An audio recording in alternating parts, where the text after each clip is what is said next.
Era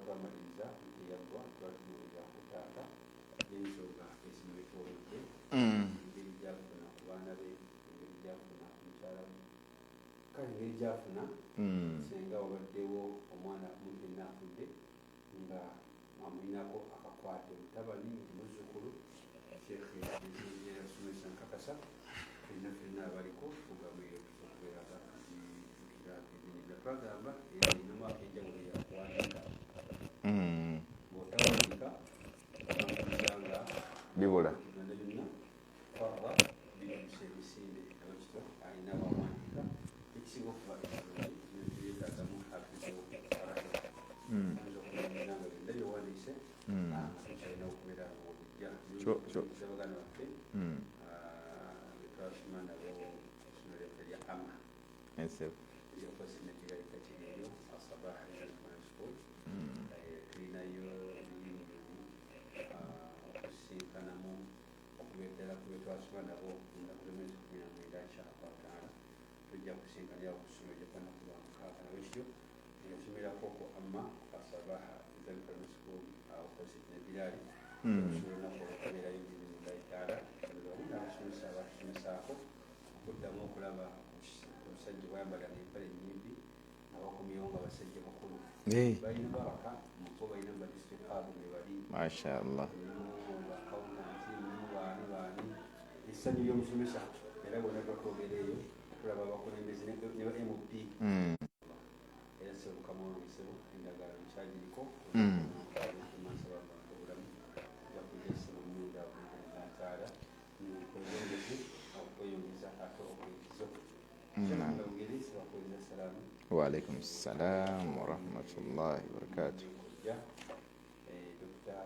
Adam Singh mashallah abeerako ekizibu akweza salaamu waalaikum salam warahmatullah Mali Ismail Mbowa kudasimiza kini abeerako sebo era agambye naye akoleza bulungi nnyo mashallah n'abayizi bafaawo zibanga basoma Qur'ani nabo bagambye nti programu babeerako basoma kwasikaali awo nga suratu nisa kale bwe kityo balina okubeerako ddala kubanga ensonga zibakwatizako ddala abo kityo kishaffe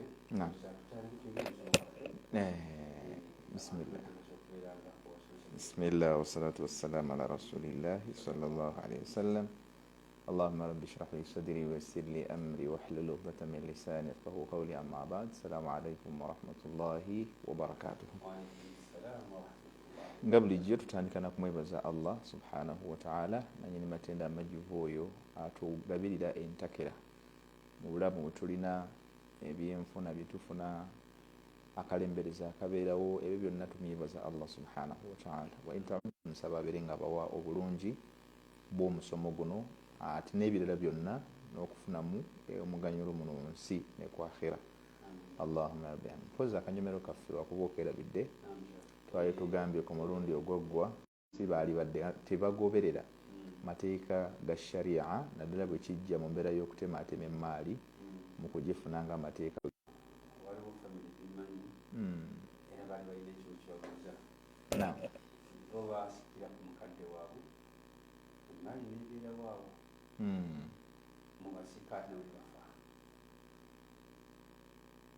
amakulu tebagigabana banekigabana nembasikale babaawo abafa munasakhaati Allah nebagamba nti omulimu gwali wadde ogwesaalusa wange okituliza mutayimu zito Allah kekinyongerako buli lwetukeerewo okugaba emmaali ebiseera ebisinga abantu tuba n'emitima egy'enjawulo ate abazadde batuzaala bakoma kutuzaala abasigadde tukula wadde batukuza naye tukulira mu bitundu ebyenjawulo ne bwe batukuze n'abazadde mayita ekyali mu ddiiro akebera byapa akebera ntegera bulungi agala kuzingako kino emmotoka agezizza oba kitegera bulungi abo babaamu kati mu nsonga zetugamba eziremesa abantu okuba nti bagoberera bulungi amateeka ga Allah subhanahu wa ta'ala mu mbeera y'engabanya y'emmaali eno kwoyo gwe muba mugenda okusikira singa abantu abamu mumwe muvaayo ne mutandika okubba ebintu by'omufu la hadha sariq ya akhi sariqun wa dhalim sariqun wa dhalim mulyaza amaanyi ate mubbi ekyo singa kibaawo tuteekeddwa kigoberera abantu bangi nnyo n'owulira omuntu n'agamba nti nze mukyala wange yali yakafa bannyina ne bajja ne basiba ebintu ng'akyalina mu ddiiro okitegeera kakati mmwe abannyina b'omugenzi mujjawo olukusa olubba ku kiraga kinene mulaze obukopi obwavu obunaku obubbi obukumpanya n'emirulu ebyo byonna byonna mubikoze mubyezze bikomya kati ekintu ekyo bangi bakyakikola naye tubagamba nti kikyamu mulaga ekifaananyi ekibi ennyo mukwase Allah subhanahu wa ta'ala kennyini yewe obuvunanyizibwa n'olwekyo obuvunanyizibwa obwo mubulekere Allah ekitiibwa mubeere nga babagumiikiriza yennabba waman yaghlul ya'ti bimagalla gwe bwonabba tebijja koma kuno ku nsi yawmal qiyama ojja kujja nebiri biwabba nga obyetise kale nze njagala okukubiriza bannange abantu abalwanira ebintu by'omufu mugezeeko okukendeeza mutambulire mu mateeka lwana ng'omanyi nti olwanira ku mazima naye ate ne bakulwana ng'atobba olinako byozibikira biidhinillah ebyo nga tuvuddeyo olunaku olwaleero tugenda kutambulira ku musomo ku busika bwa taata tewerabira nti tuli ku bantu omwenda mu famire abafuna emmaali n'engera Allah subhanahu wa ta'ala engeri gye bagabanyamu emmaali nga twatandikira ku bafumbo ababiri abo twagamba nti obusika bwabwe bwa nsonga si bwa musaayi ne tudda ate ku busika obw'omusaayi nga bwe twalaba twatandikira ku taata era ye nkakasa twamumaliriza head of the family then tugenda era wennyini ku taata tugenda kuyitamu katono nnyo kubanga taata ne jjajja lwali tugenda kusoma jjajja musajja naye omulundi ogujja ogwa wiiki ejja lwe tujja okukwata ku maama basembeza taata ne jjajja kubanga bafaanagana mu ntambula yaabwe ey'obusika kati kkiriza katono nnyo ku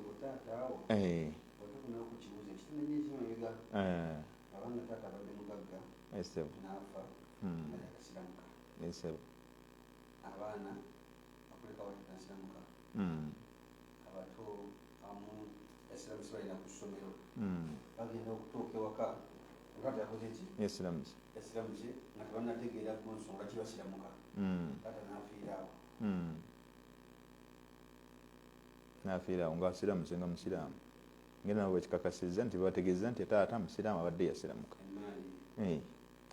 emmaali ereetemu atemu ekikibuzo nkakasa wakibuuzaako last time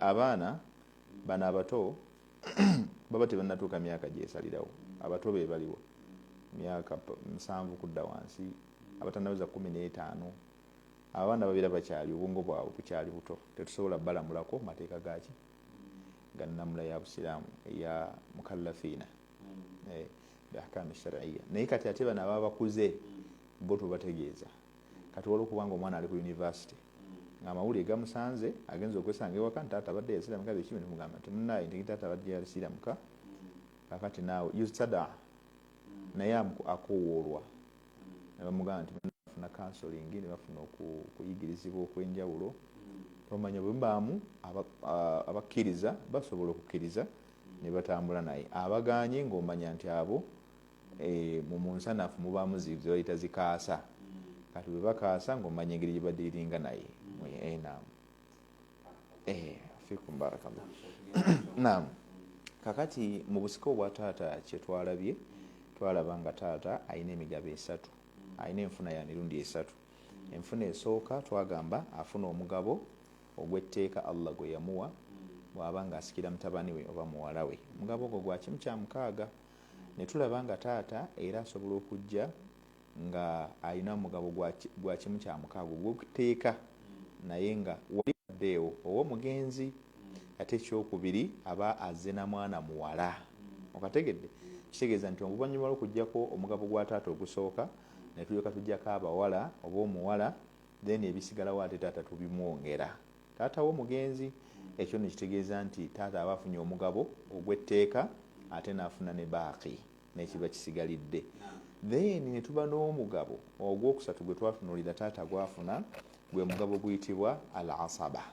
Olw'okuba nti ali mu bantu abasikira emaali etalina kigero, ba asaba. Asaba kitegeeza nti idha nfarada, bw'abanga azze nga yaliwo yekka, haza jamii almaali, emaali yonna agitwala yagifuna. Gamba nga omwana wabanga mulenzi yekka nga yazaaliddwa nga talinaako mulenzi mulala, talinaawo muwala yenna, emaali yonna eba yiye. Okategedde bulungi? Yes. Kati kyekimu ne taata yennamula yeemu nti ne taata bw'abanga yaliwo yekka, mutabani we naafa oba muwala we naafa, haza jamii almaali, emaali yonna agikola ki? Agitwala. Kakati obulombolombo obwo engabanya eyo nga bwe twagiraba era bwe njikuddiddemu butereevu etutwala ku busika bwa jjajja, kuba gwe tuliko olwaleero ye muntu owookubiri mu famire gwe tuliko. Lwaki tumukulembeza? Kubanga ali bimanziratil abi, ali mu kifo kyekimu ne taata mwali, atudde mu ntebe yeemu. Kati agambye nti mirathul jaddi wa huwa al jaddu sahih, obusika bwa jjajja nga jjajja gwe twogerako yoyo omutuufu, akakasibwako obusika, akakasibwako obusika. Kubanga eriyo jjajja atali sahih fasid, atakakasibwako busika gwe tutasembeza, tali mu abo bateekeddwa kubanga basembezebwa ku mwanjo. Agambye nti min annasabi alladhi la yadkhulu fi madha fi nisbatihi ila almayyiti untha, nga jjajja ono sahihu gwe twogera ku jjajja omukakafu akakasibwako obusika ye jjajja oyo nga kalayini ke, ka connection ke, akajegereke akamuyunga n'omufu mu makkati tewaliwo mukyala. Kuba twakitunulira ku mulundi guli gwe bayita jjajja sahih. Buli lwabeera nga omukyala yakuyunga ku mufu, buli lwabeera nga akajegera akakuyunga ku mufu nga waliwo omukyala, toba musika. Ekyo twakiraba ku mulundi guli, okuggyeko mu keesi ey'abaana ba maama, okuggyeko mu keesi ey'abaganda bo mu maama makulu. Maama wammwe yazaalako ewa Sulaimaani, nazaalako ewa Muhammadi, n'amaliriza ewa Ismaila. Kati kakeesi ako singa eno gyali omu ku baganda baabali gye yasooka okuzaala afa, balina chance esobola okuyitira ku maama mu situations ezimu ba mu mbeera ezimu, esobola obbasembeza okujja okufuna ku maali ya muganda waabwe nga bayitira ku maama. Eyo ye keesi eriwo. Naye kati mu zino keesi esigadde tewaliwo mukwesese nga omukyala gw'oyitirako, omusajja ng'ayitira ku mukyala okujja okutuuka ku busika. Kyobola wano jjajja azze directly, kubanga jjajja yazaala ani? Yazaala taata. Jjajja musajja ono yazaala taata. Ensonga lwaki asembezeddwa ku mwanjo mbagirawo, batugambye nti wahuwa abul abu, ye taata wa taata. Amakulu gwe nga nze naawe bwe tuli wano tulina abatuzaala, abatuzaala be bakitaffe. Kati abazaala bakitaffe be bayita bataata, bajjajja be tuyita bajjajja, bataata b'abataata. Wa in ala bimahdhi dhukuri, newankubadde okwambuka ne tugenda waggulu be bayita ba ancestors, ba great grandfather, great grandfather, bwe batyo okudda waggulu. Wa in ala kitegeeza nti ogenda ku ku grandfather gw'osookerako ye jjajjaawo azaala kitaawo. Naga nti great grandfather kitegeeza ye jjajjaawo owookubiri azaala jjajjaawo asooka.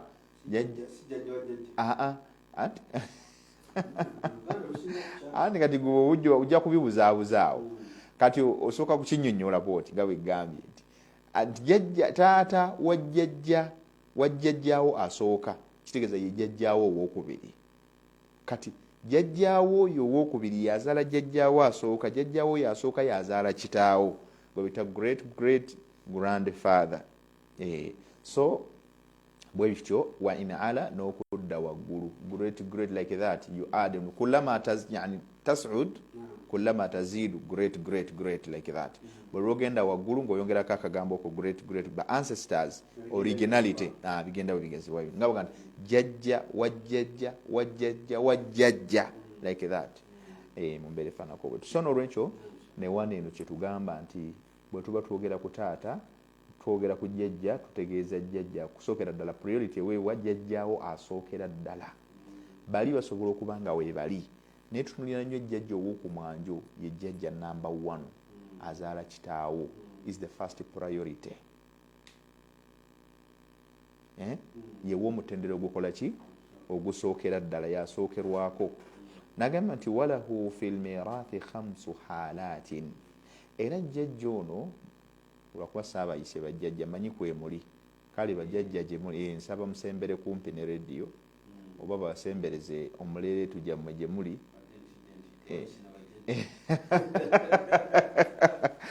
ngambye saabayise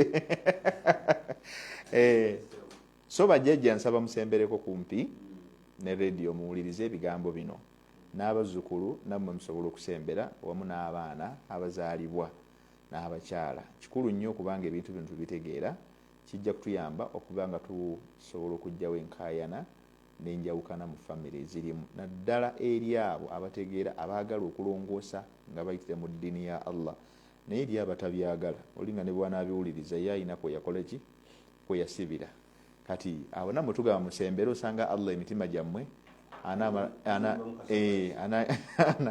anagikkakkanya negibeera nga gigonda negisobola okutambulira ku mulamwa Allah gwakola ki gwayagala.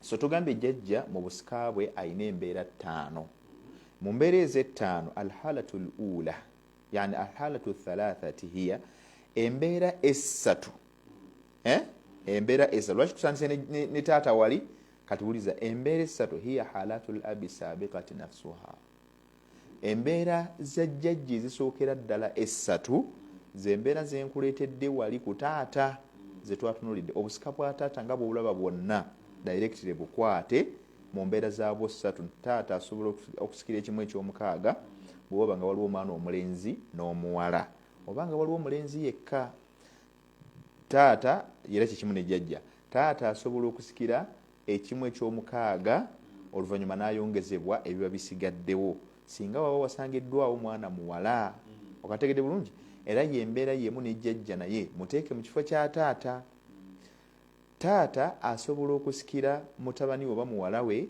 n'afuna ebyobugagga byonna bw'aba nga yaaliwo yembeera yemu era singa wabeera nga jjajja yakola ki yaaliwo era naye yembeera asobola okufuna ebyobugagga ebyo byonna n'aba nga yabifunye kubanga yaaliwo enfarada kati ennamula ya taata n'ennamula ya jjajja mu mbeera ezo 3 neba ng'ekwataganye wabula jjajja kyayawula ku taata kwe kuba nti jjajja ate yagenda n'agenda paka mu mbeera 5 kati embeera ey'okuna yeno gye twongerako 3 ziwedde simanyi oba ozitegedde awo kakati nitugenda ku mbeera ey'okuna embeera ey'okuna hiya halatu ljaddi maa alikhwati lashiqa au li abi kakati yembeera jjajja ngazze nga tewali mwana tewaliiwo bakadde ba mugenzi naye nga jjajja yaaliwo jjajja mu kubaawo kwe ne wajja wabaawo abooluganda lw'omugenzi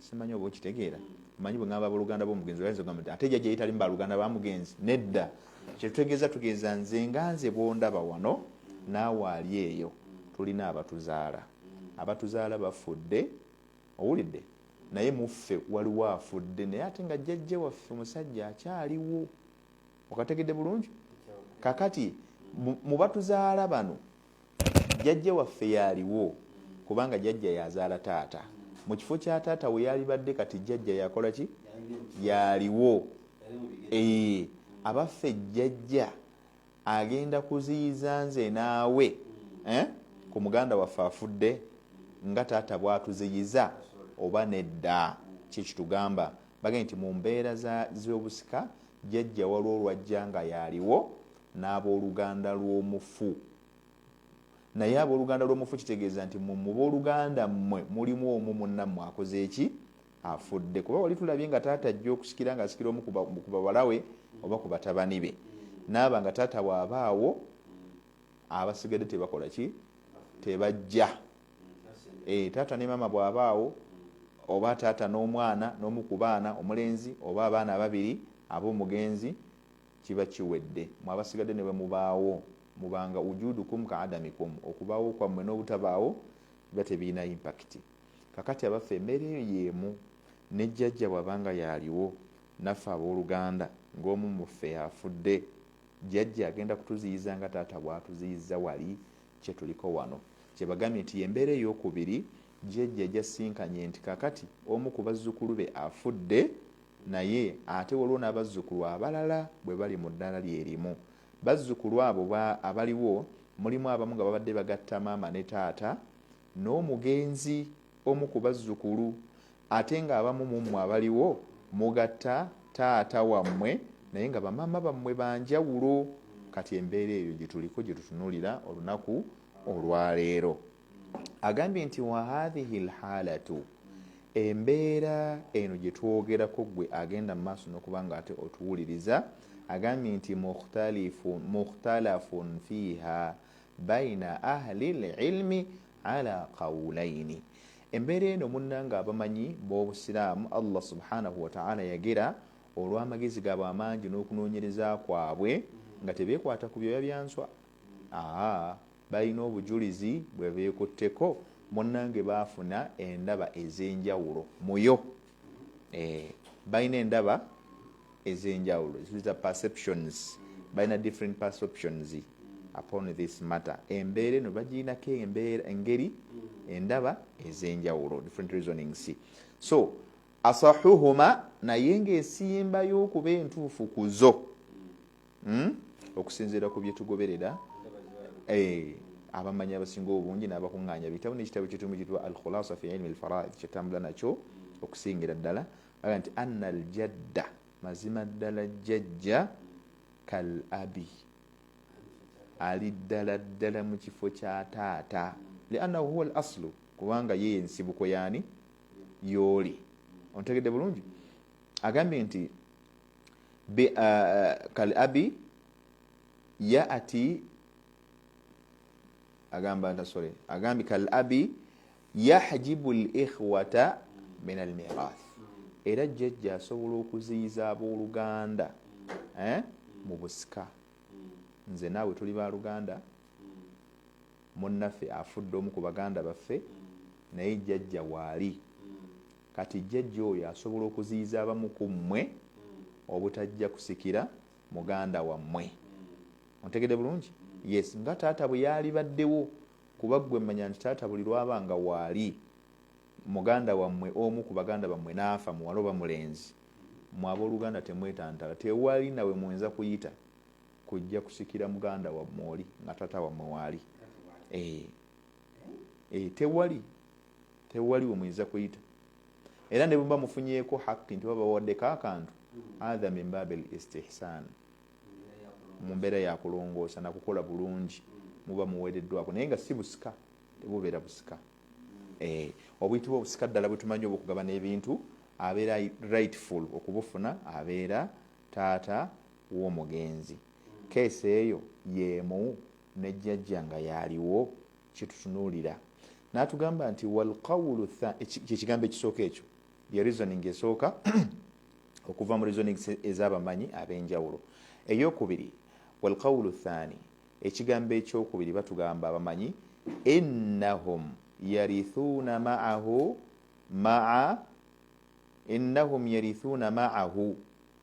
abalala bagamba abamanyi nti ddala kituufu jjajja asobola okubanga bw'atyo asikira owomu ku baaluganda abafudde, n'abooluganda nabo basobola okujja era nabo ne beegatta ne jjajja ne basikira muganda waabwe. Jjajja asobola okujja ne yeegatta n'abooluganda ababa baliwo ne basikira muganda waabwe. Kikigambo ekyokubiri, ennahum yarithuuna ma'ahu. Abamanyi ezo zonna ndowooza z'abamanyi nga balina obujulizi bwabwe bwe bakola ki, bwe beesembesa. Egamba nti bajje, bonna bajje.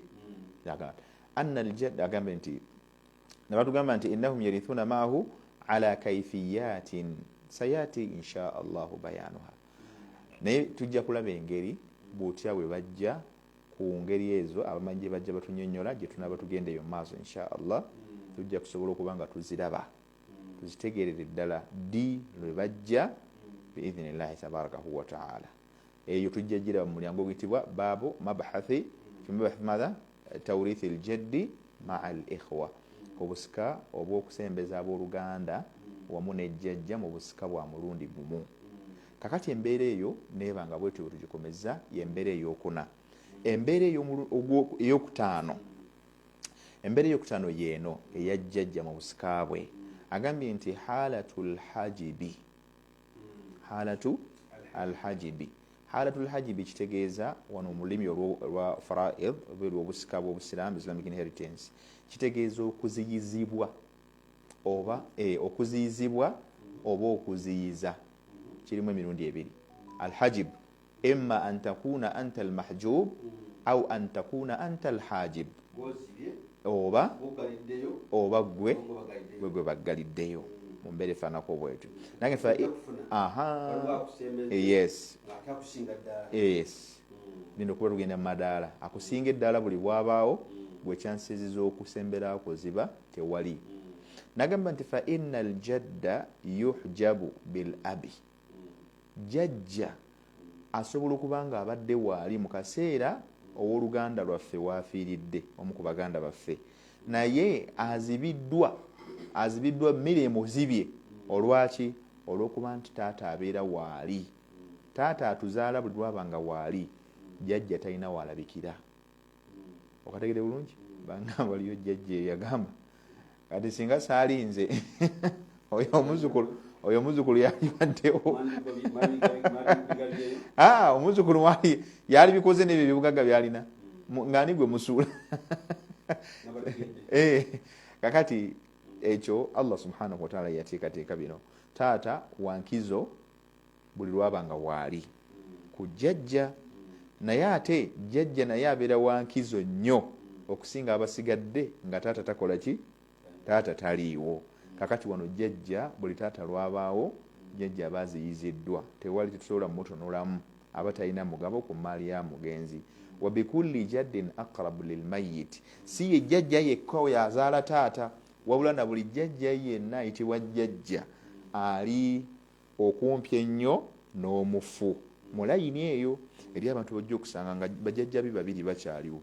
Aga nti jjajja azaala taata waali, ne jjajja azaala jjajja naye waali.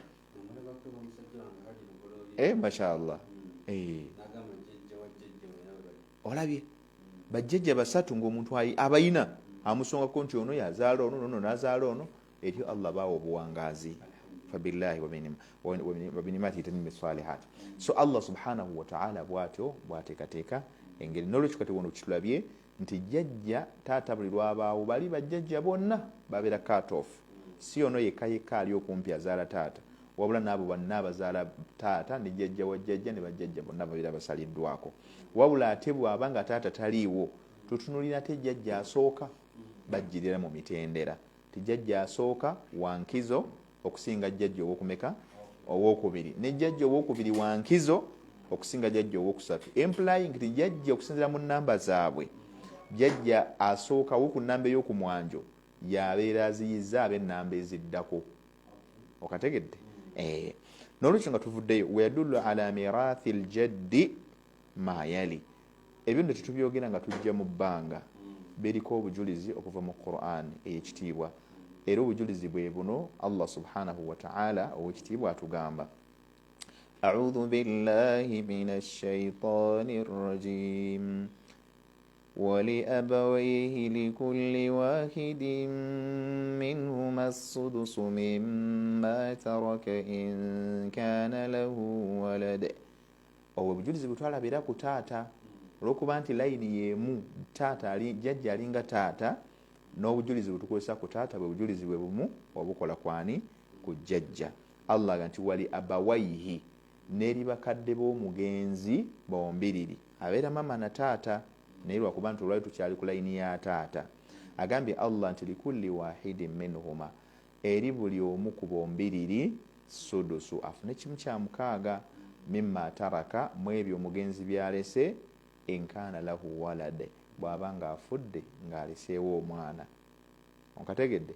Waljaddu yusamma aban majazan fi lughat wal uruf. Jjajja ayitibwa taata mu lulimi oluwarabu, wakadhalika ne mu mbeera zaffe eza bulijjo fil uruf, mu mbeera z'abantu eza bulijjo jjajja asobola okuyitibwa taata majazan, mu mbeera y'okugamba nti yes singa teyali jjajja era yalibadde ani, yalibadde taata. Oba okategedde bulungi? Yes, kibayita majazan. Ti bwe mba sirabye taata mba ndabye, mba nsobola okulaba jjajja. Okategedde? Yes, nga naawe bwe kiri nti jjajja bw'aba afiiriddwa mutabani we n'alekawo omuzzukulu, era bw'akulabaga nti munnange nno oyo Isimayiri oyo gw'olaba. Okategedde bulungi? Era basinga obungi mugenda wale aga nti bannange nti ono gwe mulaba Isimayira yennyini, oba nti ono ye Sulaimaani yennyini oli yasomesanga faraidu ti yono hakada.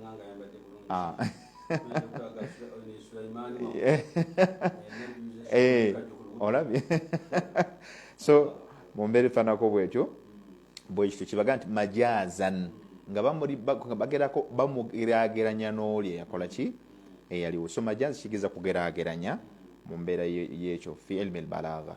Agambye nti wayarithu inda faqdi alabi bilijmaai, kati jjajja ajja mu busika mu kubeera nti abalibwa ng'omu ku basika abateekeddwa okuba nga basikira omugenzi nga kimaze n'okwegattibwako abamanyi bonna. Tugenda kuwummulamu katono nnyo, bwe tukomawo ate twongere obujulizi okubusima mu bigambo by'omubaka Muhammad sallallahu alayhi wasallam ku nsonga ya jjajja biidhnillah. Barakallahu fiikum.